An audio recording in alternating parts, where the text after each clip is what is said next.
जैसा कि आपने पिछले हिस्से में देखा, नीमगाम के एक साधारण खेत में फरिश को एक चमकती सुनहरी बोतल मिली जिसने उसकी जिंदगी को हमेशा के लिए बदल दिया। उस बोतल में कैद थी सायरा, एक प्राचीन जिन्न जिसकी शक्तियां आसमान को छू सकती थीं।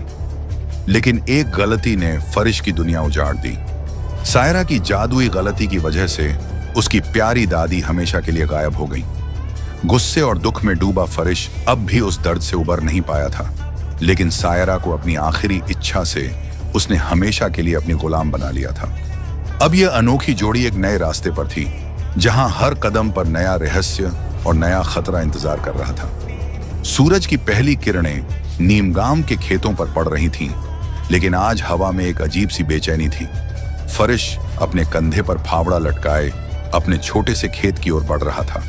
उसका चेहरा अभी भी दादी की यादों से भारी था, लेकिन सायरा की शक्तियों ने उसके दिल में एक नई चमक जगा दी थी। खेत के किनारे पहुंचते ही उसकी सांसें थम गईं। जहां कल तक उसकी फसल हरी भरी लहलहा रही थी, वहां आज पौधे मुरझाए हुए थे, जैसे किसी ने उनकी जिंदगी ही चुरा ली हो। मिट्टी सूखकर बंजर हो चुकी थी और आसमान में एक भी बादल का टुकड़ा नहीं था। फरिश का दिल धक से रह गया। उसने अपने चारों ओर देखा। गांव की शांति अब उसे काटने को दौड़ रही थी। उसने अपनी जेब से वह सुनहरी बोतल निकाली जिसकी चमक सूरज को भी मात दे रही थी। उसने धीरे से बोतल को रगड़ा और एक धुंधला धुआं हवा में तैरता हुआ सायरा की आकृति में बदल गया। सायरा का चेहरा आज भी उतना ही रहस्यमयी था। उसकी नीली आंखें तारों की तरह चमक रही थीं, लेकिन उनमें एक गहरी उदासी थी। फरिश ने बिना वक्त गंवाए कहा, सायरा, मेरी फसल मर रही है। तुम बारिश करा सकती हो, ऐसी बारिश जो मेरे खेत को फिर से जिंदगी दे दे। सायरा ने हल्के से मुस्कुराया, जैसे वह फरिश की मासूमियत को समझ रही हो। उसने अपनी उंगलियां चटकाईं और आसमान में काले बादल उमड़ने लगे। पलक झपकते ही बारिश की बूंदें खेतों पर गिरने लगीं। पहले हल्की हल्की, फिर तेज और फिर एक मूसलाधार तूफान।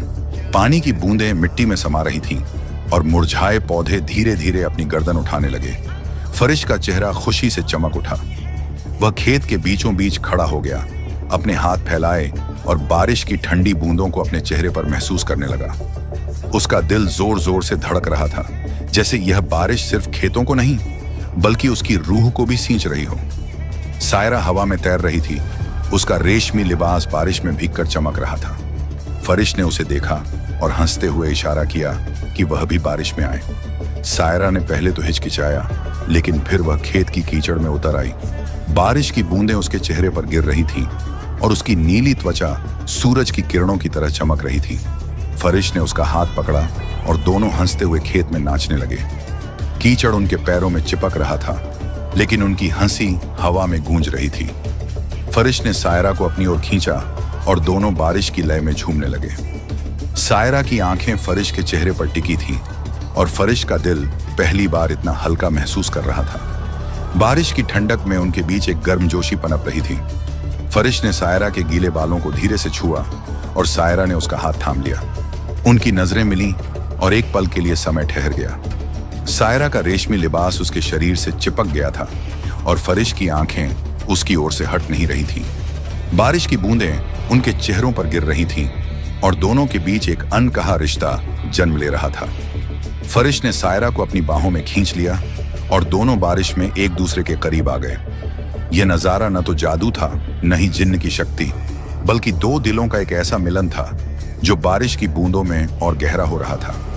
सायरा की सांसें फरिश के चेहरे पर महसूस हो रही थीं और फरिश का दिल जोर जोर से धड़क रहा था। यह पल उनके लिए अनमोल था, जैसे बारिश ने उनकी दुनिया को एक नया रंग दे दिया हो।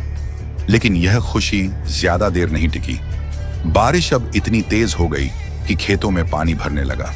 फरिश की फसल जो अभी अभी जिंदगी पा रही थी, अब पानी की लहरों में डूबने लगी। पौधे कीचड़ में डूब रहे थे और खेत एक तालाब में बदल गया था। फरिश का चेहरा पीला पड़ गया। उसने सायरा की ओर देखा और चिल्लाया कि बारिश को तुरंत बंद कर दे। सायरा ने अपनी उंगलियां चटकाईं और बादल छट गए। आसमान फिर से साफ हो गया, लेकिन खेत का नजारा दिल दहलाने वाला था। फरिश की मेहनत से उगाई गई फसल अब कीचड़ में दब चुकी थी। वह अपने घुटनों पर बैठ गया, अपने सिर को हाथों में थाम लिया और फूट फूट कर रोने लगा। उसके आंसू बारिश की बूंदों से भी भारी थे और उसका दिल टूट रहा था। सायरा ने फरिश को रोते देखा और धीरे से उसके पास आई। उसकी आवाज में एक गहरी कोमलता थी, लेकिन उसमें एक ऐसी ताकत थी जो पहाड़ों को हिला सकती थी। उसने कहा कि फरिश को ऐसी छोटी बातों पर रोना नहीं चाहिए। वह एक ऐसी जिन्न थी जिसकी शक्तियां दुनिया की हर मुश्किल को मिटा सकती थी। उसने फरिश को अपनी ओर देखने को कहा और फिर से अपनी उंगलियां चटकाईं। एक चमकदार रोशनी हवा में फैली, जैसे सूरज अंधेरे को चीर रहा हो। खेत का पानी पलक झपकते सूख गया और मुरझाए पौधे फिर से हरे भरे हो गए। फरिश की आंखें आश्चर्य से फैल गईं। वह दौड़कर अपनी फसल के पास गया और पौधों को छूकर देखा।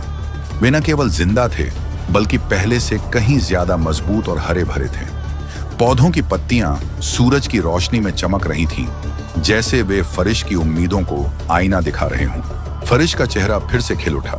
उसने सायरा की ओर देखा और हंसते हुए कहा कि अब उसके पास एक ऐसी शक्ति है जो कुछ भी कर सकती है। उसका मन सपनों से भर गया था। वह सोचने लगा कि सायरा की मदद से वह न केवल अपने खेत को बचा सकता है, बल्कि शायद अपनी दादी को भी वापस ला सकता है। दोनों हंसते बात करते हुए घर की ओर चल पड़े। फरिश का दिल खुशी से भरा था, लेकिन उसे नहीं पता था कि उसकी यह खुशी गांव में एक नए तूफान को जन्म देने वाली थी। नीम गांव में एक शख्स था जिसका नाम सुनते ही लोग अपने चेहरों पर नफरत और डर का भाव ले आते थे। बंसीलाल, एक 40 साल का आदमी जिसे गांव का सबसे निकृष्ट इंसान माना जाता था। उसकी आंखों में हमेशा एक चालाकी भरी चमक रहती थी और उसका चेहरा ऐसा था जैसे वह हर वक्त किसी साजिश में डूबा हो। गांव के लोग कहते थे कि बंसीलाल की नजरें हमेशा जवान लड़कियों पर टिकी रहती थीं। वह सड़कों पर चुपके से घूमता और उसकी मौजूदगी ही लोगों को असहज कर देती थी। वह कभी किसी से सीधे मुंह बात नहीं करता था और उसकी हंसी में एक खौफनाक खनक थी। बंसीलाल के खेत गांव के सबसे बंजर खेतों में से थे, क्योंकि वह मेहनत से ज्यादा चालाकी पर भरोसा करता था। लोग कहते थे कि वह रात में जंगल में अजीब अजीब पूजा करता है और शायद किसी काले जादू का जानकार है। उसी सुबह जब फरिश अपनी फसल को फिर से हरा भरा देखकर खुश हो रहा था, बंसीलाल अपने खेत की ओर गया। उसकी फसल भी बारिश में डूब चुकी थी और खेत कीचड़ से भरे थे। उसने आसपास के खेतों को देखा और पाया कि गांव के हर खेत में पानी भरा था, लेकिन जब उसकी नजर फरिश के खेत पर पड़ी तो वह स्तब्ध रह गया। फरिश का खेत हरे भरे पौधों से लहलहा रहा था, जैसे बारिश ने उसे छुआ ही न हो। बंसीलाल का दिमाग शक से भर गया। उसने सोचा कि यह कोई साधारण बात नहीं हो सकती।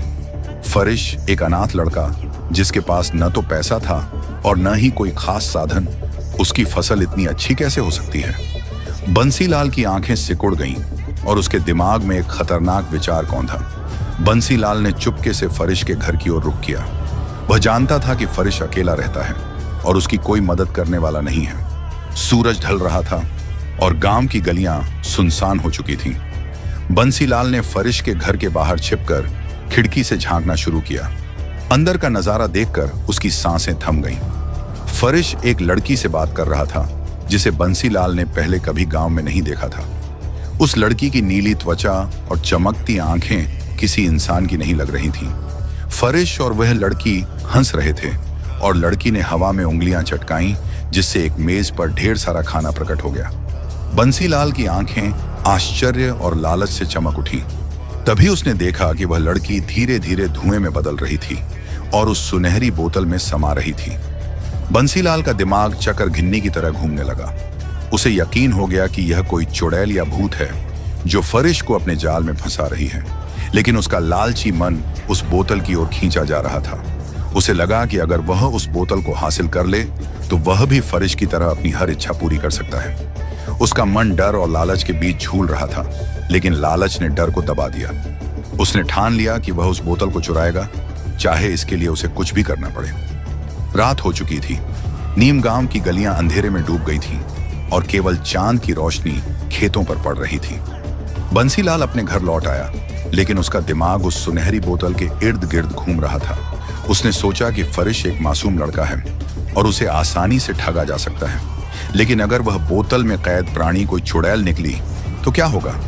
बंसीलाल ने अपने डर को दबाया और एक योजना बनानी शुरू की। उसने फैसला किया कि वह अगली रात फरिश के घर में चोरी से घुसेगा और बोतल चुरा लेगा। उधर फरिश अपने छोटे से घर में सायरा के साथ बातें कर रहा था। सायरा ने उसे अपनी प्राचीन कहानियां सुनाई, जिसमें उसने बताया कि कैसे उसने सूर्यवंश के लोगों की मदद की थी और कैसे उसकी दया ने उसे मुसीबत में डाला था। फरिश उसकी बातें सुनकर मंत्रमुग्ध हो रहा था, लेकिन उसे नहीं पता था कि उसकी खुशी और सायरा की शक्तियां अब गांव में एक नई साजिश को जन्म दे रही थीं। बंसीलाल की नजरें उस बोतल पर थीं और उसका लालच नीम गांव को एक नए खतरे की ओर ले जा रहा था। क्या होगा आगे? क्या बंसीलाल उस सुनहरी बोतल को चुरा पाएगा? अगर फरिश को बंसीलाल की साजिश का पता चला तो क्या वह सायरा की शक्तियों का इस्तेमाल करके उसे सजा देगा, या फिर सायरा की शक्तियां फरिश को और गहरे संकट में डाल देंगी? नीम गांव का यह रहस्य अब और गहरा हो चुका था और हर कदम पर एक नया खतरा इंतजार कर रहा था। यह कहानी अभी खत्म नहीं हुई है। फरिश और सायरा की जोड़ी का अगला कदम क्या होगा और बंसीलाल की साजिश का क्या अंजाम होगा, जानने के लिए इंतजार कीजिए भाग 3 का। अगर आपको हमारी मेहनत और यह वीडियो पसंद आई तो एक लाइक जरूर करें। ऐसी और बढ़िया वीडियो देखने के लिए हमारे चैनल को करें सब्सक्राइब और कमेंट में बताइए आपको वीडियो कैसी लगी। मिलते हैं अगली वीडियो में, तब तक के लिए बाय।